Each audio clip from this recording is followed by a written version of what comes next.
Hi viewers welcome to our channel. ప్రస్తుతం మనతో పాటు భరద్వాజ్ గారు సీనియర్ జర్నలిస్ట్ వారితో ఒకసారి మాట్లాడదాం. సార్ నమస్కారం సార్. నమస్తే అండి. సార్ ప్రముఖ బాలీవుడ్ నటుడు అండ్ దేవరాజ్ సినిమాలో విలన్ గా కూడా యాక్ట్ చేశాడు సైఫ్ అలీ ఖాన్ పైన నిన్న దాడి జరగడం మనం చూసాం సార్. సో 6 కత్తిపోట్లు కూడా పొడిచారు.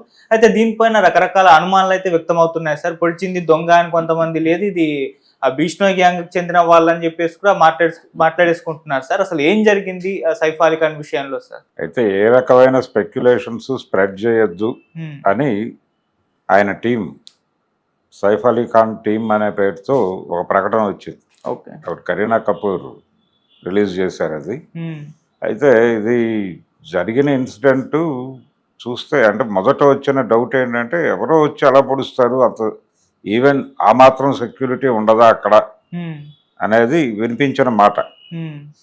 తర్వాత పోలీసు వాళ్ళ డౌట్ ఏంటంటే వాళ్ళు సీసీటీవీ ఫుటేజ్ ఇవన్నీ చూసి మొత్తానికి అతను ఏదో ఇంటర్నల్ వ్యవహారం లాగానే ఉంది, లోపల వ్యక్తే, లోపల రెగ్యులర్గా తిరిగే వ్యక్తే చేసుండొచ్చు ఇది అనేది ఒక డౌట్ ఎక్స్ప్రెస్ చేశారు వాళ్ళు.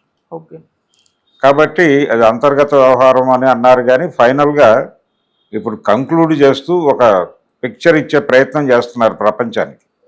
ఆ ఫైనల్ పిక్చర్ ఏంటంటే ఇతను దొంగే అని నిర్ధారించారు.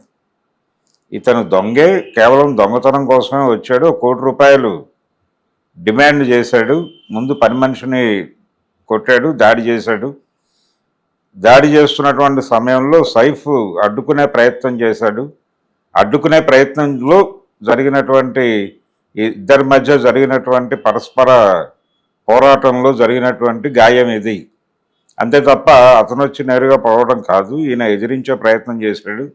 ఆ ప్రయత్నంలో అతను కత్తితో పొడిచి తప్పించుకునే ప్రయత్నం చేశాడు. అప్పుడు గాయాలైనాయి.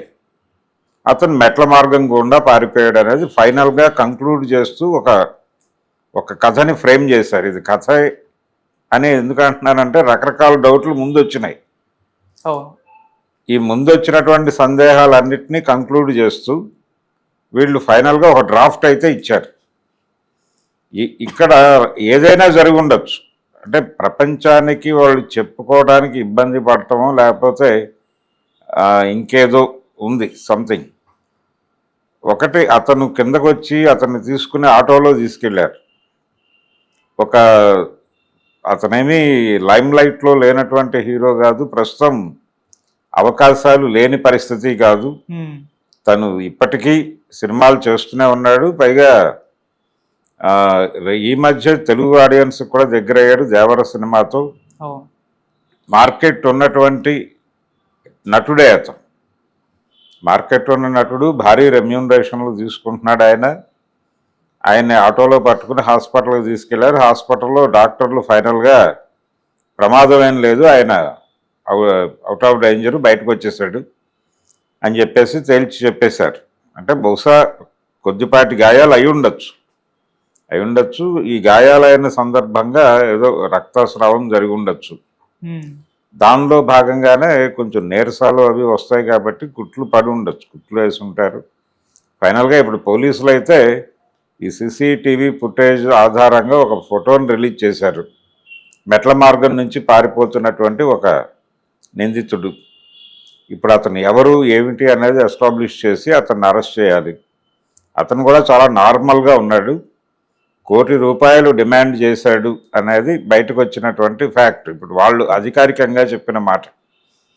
ఇంకేదైనా జరిగిందా? మొదట ఇమ్మీడియట్గా పోలీసులు అయితే అది లోపల వాళ్ళే చేశారు, బయట నుంచి ఎవరో వెళ్ళినట్టుగా మాకు ఎక్కడ అనిపించలేదు సీసీటీవీ ఫుటేజీలు పరిశీలించగా అని చెప్పారు. మరి మొదట ఇది ఎందుకు నిర్ధారించలేదు అనేది ఒక డౌట్. ఈ టైంలోనే వాళ్ళ టీం ఇచ్చిన ప్రకటన, ఆ ప్రకటన ఏంటంటే ఏ రకమైన స్పెక్యులేషన్స్ స్ప్రెడ్ చేయొద్దు అని. ఏ రకమైన స్పెక్యులేషన్స్ అంటే ఇప్పుడు మీరు ఇందాక చెప్పినటువంటి విష్ణు టీం దాడి చేసింది, అదేదో హిందుత్వ టీం ఏదో దాడి చేసింది అనే ప్రచారాలు, అలాగే ఇంకేదో కారణం ఉంది, లోపల ఏదో ఘర్షణలు ఉన్నాయి, అలాగే ఫ్యామిలీ డిస్ప్యూట్స్ ఉన్నాయి, ఆయనకి రెండు సంసారాలు కాబట్టి అక్కడేదో ఫ్యామిలీ డిస్ప్యూట్ ఉంది, ఇలాంటి రకరకాల స్పెక్యులేషన్స్ స్ప్రెడ్ చేయడానికి అవకాశం ఉంది. కాబట్టి ఈ స్పెక్యులేషన్స్ లోపలికి వెళ్ళి లేనిపోని ఇబ్బందులు కలిగించొద్దు. ఇన్సిడెంట్ జరిగింది, మేము అటెండ్ అయ్యాం, ఆయన వెళ్ళాడు హాస్పిటల్కి, ట్రీట్మెంట్ బాగానే జరుగుతోంది, హ్యాపీగా బయటకు వచ్చేస్తాడు, దయచేసి ఏ రకమైన స్పెక్యులేషన్స్ వద్దు, దీన్ని ఒక ఇన్సిడెంట్గా వదిలిపెట్టేయండి అని రిక్వెస్ట్ చేస్తూ వాళ్ళు ఒక ప్రకటన చేశారు. ఈ ప్రకటన చేసిన నేపథ్యంలోనే బయట రకరకాల చర్చలు జరుగుతున్నాయి. అంటే జనరల్గా ఇన్సిడెంట్గా వదిలిపెట్టడం అనేది జరగదు. బయట రకరకాల ఏదన్నా సెలబ్రిటీకి సంబంధించిన ఒక ఇన్సిడెంట్ జరగగానే బిట్వీన్ ది లైన్స్ చాలా వ్యాఖ్యానాలు వచ్చేస్తాయి. అలా దీని మీద కూడా రకరకాల వ్యాఖ్యానాలు మొదలైపోయినాయి మార్కెట్లో. వీటన్నిటినీ కంక్లూడ్ చేస్తూ ఒక ప్రకటన చేశారు అధికారికంగా, ఇది జరిగింది, ఇదే జరిగింది అనుకోవడానికి కూడా లేదు. అందుకనే నేను కథ అన్నాను. ఏదైనా జరిగి ఉండొచ్చు, అది వాళ్ళ పర్సనల్ గొడవ.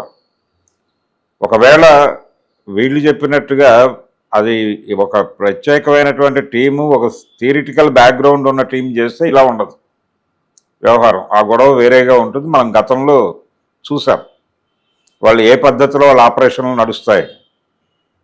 ఇదేంటంటే ఏదో బాగా పరిచయం ఉండి ఆ ఇంట్లోకి వెళ్ళటం, రావటం, పోవటం అలవాటు ఉన్నటువంటి వ్యక్తి ఎవరో ఏదో చేస్తూ ఉండగా, లోపల ఏదో చేస్తూ ఉండగా ఆయన అడ్డుకునే ప్రయత్నమో లేకపోతే చూడటమో జరిగి ఉండొచ్చు. జరిగినప్పుడు అటాక్ జరిగి ఉండొచ్చు. ఇలా 100 రకాలుగా అవకాశం ఉంది ఇలాంటి దాడులు జరగటానికి. అందులో ఏదో ఒకటి వాళ్ళు చెప్పుకోవడానికి ఇబ్బంది పడటమో, అసలు ఎందుకు చెప్పాలి అని కూడా అనుకోవచ్చు. ఎందుకు చెప్పాలి ప్రపంచానికి, అది పోలీసులు చెప్తారు. పోలీసులు కూడా ప్రపంచానికి తెలియజేయాలని లేదు, అది కోర్టులో రేపు సబ్మిట్ చేసిన తర్వాత ఏ విట్నెసెస్ వస్తాయి అనే దాన్ని బట్టి నడుస్తుంది అది. కానీ ఈ లోపల రకరకాల స్పెక్యులేషన్స్ అల్లటం అనేది సామాజిక బాధ్యతగా భావిస్తున్నారు చాలామంది. ఇది ఒక ప్రమాదకరమైన ధోరణి. ఏం జరిగినా కానీ అక్కడ ఉన్నటువంటి సన్నివేశము, ఆ వ్యక్తితో ఎవరైతే దాడికి గురయ్యాడో ఆ వ్యక్తికి ఉన్నటువంటి రిలేషన్స్, ఇవన్నీ ప్రపంచానికి తెలుసు సెలబ్రిటీ కాబట్టి. వాళ్ళ జీవితంలో ఉన్నటువంటి ప్రతి మలుపుని ప్రతిరోజు చర్చించేటువంటి సమాజం కాబట్టి వీళ్ళు క్యూరియాసిటీ ఎక్కువ. ఎటు నుంచి దాడి జరిగిందో ఎవరి స్పెక్యులేషన్ వాడికి ఉంటుంది. ఎవరి స్పెక్యులేషన్లో వాళ్ళు వెళ్ళిపోయారు ఈ ఇన్సిడెంట్ కూడా. సో ఇది కూడా ఒక సినిమా కథలాగా నడిచి, అంటే నిజానికి ఇలాంటి ఒక సెలబ్రిటీ మీద దాడి జరిగిన తర్వాత ప్రపంచం ఎన్ని కోణాల్లో ఆలోచిస్తుంది అనేది కూడా ఒక ఇంట్రెస్టింగ్ స్టోరీ చేయవచ్చు. ఆ లెవెల్లో నడిచింది కథ. నిన్న ఈరోజు కూడా, ఈరోజు ఆల్మోస్ట్ కంక్లూడ్ అయిపోయింది స్టోరీ. ఈ కంక్లూడ్ చేసేసి ముందు ఒక విక్టిమ్ని ప్రపంచం ముందు ప్రొజెక్ట్